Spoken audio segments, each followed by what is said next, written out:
തിരുവല്ലയില് ഒരു സ്പായില് കത്തിമുനയുടെ മുന്നിൽ ഒരു പെൺകുട്ടിയെ വളരെ മോശപ്പെട്ട രീതിയിൽ അതിക്രൂരമായിട്ട് ദുരുപയോഗം ചെയ്ത ഒരു കൂട്ടം തെമ്മാടികൾ, കാപ്പ പ്രതികളൊക്കെയാണ് ഇതിലുള്ളത്. ആ ഒരു ക്രൂര കൃത്യത്തിന് കൂട്ടുനിന്ന സ്പായിലെ ഒരു സ്ത്രീയും അതിജീവിതയുടെ ഞെട്ടിക്കുന്ന ശബ്ദമാണ് പുറത്തേക്ക് വന്നിട്ടുള്ളത്. ഒരു പക്ഷേ നമ്മുടെ നാട്ടിലെ നിയമങ്ങളൊക്കെ വെറും നോക്കുകുത്തിയാണ് എന്നും ഇവരെയൊക്കെ കാപ്പ ചുമത്തിയിട്ട് പോലും പോലീസുകാർക്കൊന്നും ചെയ്യാൻ കഴിയുന്നില്ല എന്നുള്ളതും ഏറ്റവും വിരോധാഭാസമായിട്ടുള്ള കാര്യമാണ്.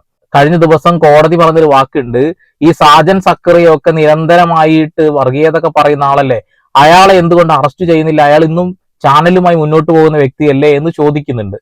അതേ കോടതി തന്നെയാണ് ഇവർക്കൊക്കെ ജാമ്യം നൽകുന്നത്. ഈ കാപ്പ ചുമത്തിയ ഈ തീവ്ര കൂതറകളെയൊക്കെ ആരാണ് ജാമ്യം കൊടുത്തു വിടുന്നത്? ഇവരെല്ലാവരും തെളിവ് സഹിതമാണ് പൊക്കിയിട്ടുള്ളത്. ആ CCTV ക്യാമറ ഫൂട്ടേജ് ഉണ്ട്, പിന്നെ അതിലേതോ ഒരു കൂതറ ഈ ഒരു ദൃശ്യങ്ങളൊക്കെ വീഡിയോ എടുത്തിട്ടുണ്ടെന്ന് പറയുന്നത്. നമുക്ക് എന്തായാലും ആ ഒരു സ്ത്രീ ഈ അതിജീവിത പറയുന്ന കാര്യങ്ങൾ മുഴുവൻ ഒന്ന് കേൾക്കാം.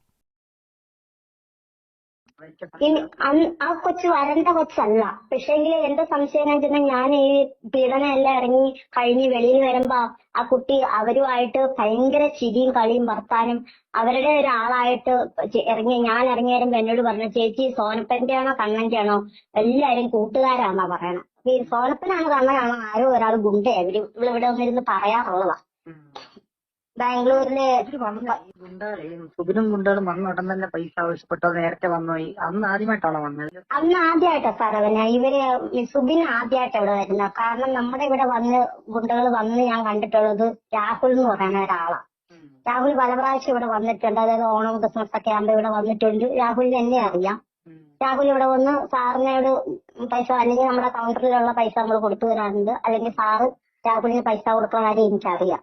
സുബിന് ആദ്യം 30 ചോദിച്ചു, അത് കഴിഞ്ഞ് 50 ചോദിച്ചു. അപ്പൊ ഞങ്ങളുടെ 3 പേരുടെയും കയ്യിൽ നിന്ന് 50 ചോദിച്ചിട്ടാണ് ഞങ്ങൾ വന്നു പോകുന്നവരാ, ഒരു പൈസയും ഞങ്ങളുടെ കയ്യിൽ ഇല്ല, ഞങ്ങൾ 10,000 രൂപയായിട്ടാ വന്നു പോകുന്നതാന്ന് പറഞ്ഞ അവന് മനസ്സിലായി. ഈ സ്വർണ്ണം എല്ലാം വരവാന്ന് മനസ്സിലായപ്പം അവൻ സാറിനോട് നീയൊക്കെ സാറിന് 3 ലക്ഷം രൂപ എടുത്ത് തന്നെ വേണം, ഇല്ലെങ്കിൽ ഈ എടുത്തു വെച്ചിരിക്കുന്ന വീഡിയോ എല്ലാം ലൈവായിട്ട് പോകുന്നും പറഞ്ഞു.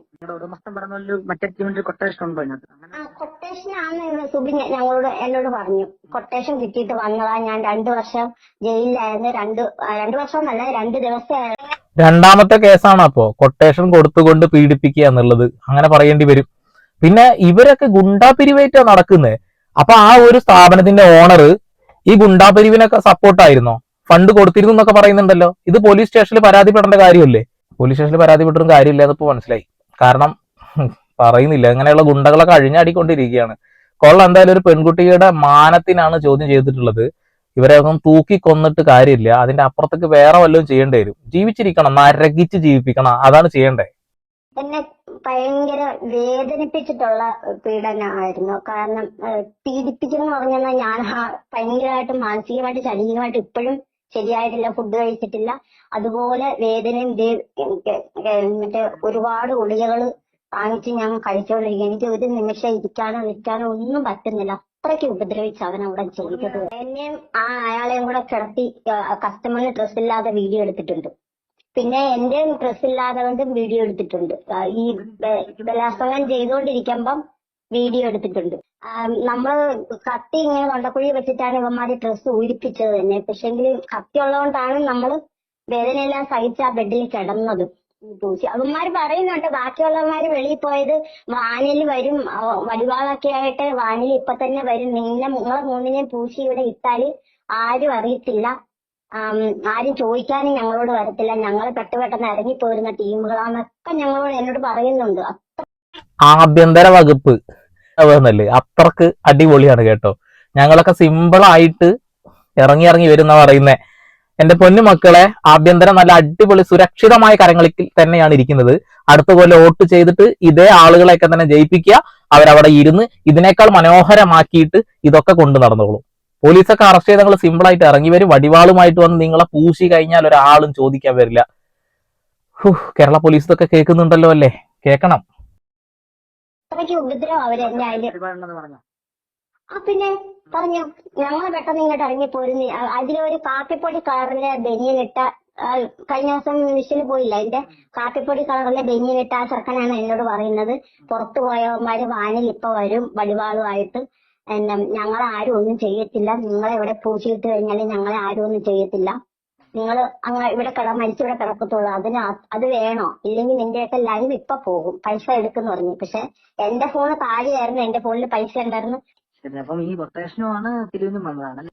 തിരുവനും വന്ന തിരുവനന്തപുരം 50,000 രൂപയെ ചോദിച്ചത്, സാറിനോട് 3 ലക്ഷം രൂപ ചോദിക്കണം. ഓക്കെ, എന്തായാലും കൊള്ളാം. ഇങ്ങനെയൊക്കെ തന്നെയാണ് നമ്മുടെ നാട് മുന്നോട്ട് പോയിക്കൊണ്ടിരുന്നത്. കുറെ ഗുണ്ടകളും കുറെ തെമ്മാടികളും നമ്മുടെ നാട്ടിലുണ്ട് എന്നുള്ളതാണ്. ഭരണം അടിപൊളിയാണെന്ന് വീണ്ടും വീണ്ടും തെളിയിച്ചുകൊണ്ടിരിക്കുകയാണ് കേട്ടോ. കൊട്ടേഷൻ 2ാമത്തെ കേസ് കൊള്ളാം. ഞങ്ങളെ പോലീസ് അറസ്റ്റ് ചെയ്താലും സിമ്പിൾ ആയിട്ട് ഞങ്ങൾ ഇറങ്ങി വരുന്നത്. എന്താടോ ഇങ്ങനെ കുറെ ഗുണ്ടകള് തിന്നാനും ഇതാക്കാക്കിന് വളർത്തിക്കൊണ്ടിരിക്കുന്നുണ്ട്.